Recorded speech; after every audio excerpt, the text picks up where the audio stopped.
In a blender with half a cup of ice, add 1/2 of fresh peach, 1 ounce of vodka, 1 ounce of peach schnapps,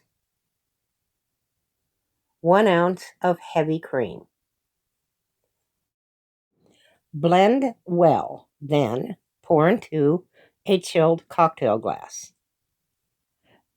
Garnish with a dash of peach bitters, a sprinkle of fresh nutmeg, and a couple of fresh peach slices.